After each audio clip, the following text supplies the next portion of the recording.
যে ৬ ধরনের ত্রুটিযুক্ত প্রাণী দ্বারা কুরবানি দেওয়া জায়েজ হবে না। মনে রাখতে হবে কুরবানি হচ্ছে একটা ইবাদত। উদ্দেশ্য হচ্ছে মহান রব্বুল আলামিনকে খুশি করা। আর আল্লাহ তাআলাকে খুশি করতে গিয়া অবশ্যই আমাদের ইবাদতটা হতে হবে দোষ ত্রুটি থেকে মুক্ত। যদি আমরা আল্লাহ তাআলার বিধান এবং রাসূলুল্লাহ সাল্লাল্লাহু আলাইহি সাল্লামের সুন্নাহ তরিকা অনুযায়ী কুরবানি করি, তাহলে আমাদের ২ টা লাভ। একটা হচ্ছে দুনিয়ার লাভ, আরেকটা হচ্ছে আখিরাতের লাভ।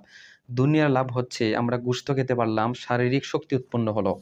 আখিরাতের লাভ হচ্ছে মহান রাব্বুল আলামিন আমাদের প্রতি খুশি হবেন। বলা হয়েছে কুরবানি জন্তুর পশম পরিমাণ সওয়াব আমাদের আমলনামায় লিখে দিবেন। তাহলে এটা অনেক বড় একটা সওয়াবের কাজ। এজন্যই এই কুরবানি নামক ইবাদত করতে গিয়া অবশ্যই আমাদেরকে দোষ ত্রুটি থেকে মুক্ত থাকতে হবে। ইসলামে যে ৬ ধরনের প্রাণী কুরবানি দেওয়া জায়েজ তা হচ্ছে উট, গরু, ছাগল, মহিষ, ভেড়া, দুম্বা।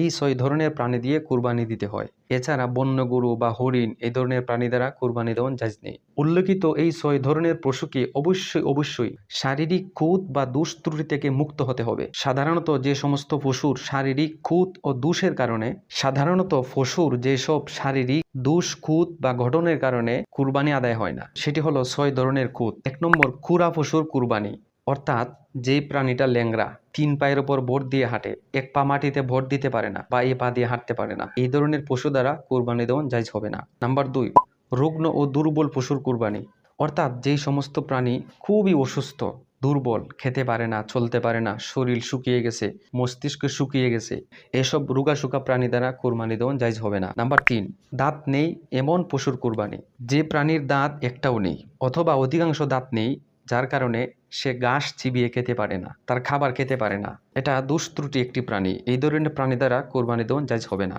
নাম্বার ৪, যেসব প্রাণীর শিং ভেঙে বা ফেটে গেছে, অর্থাৎ যে প্রাণীর শিং গুড়ি থেকে একবারে উঠে গেছে, মস্তিষ্কের ক্ষতি হয়ে গেছে অথবা পুরো শিং ফেটে বা ভেঙে গেছে, এই ধরনের প্রাণী দ্বারা কোরবানি দেওয়া জায়েজ হবে না। যদি শিংটা এমন হয় যে অর্ধেক ভেঙে গেছে, গুড়ার কোনো সমস্যা হয় নাই, তাহলে এই প্রাণী দ্বারা কোরবানি দেওয়া জায়েজ আছে।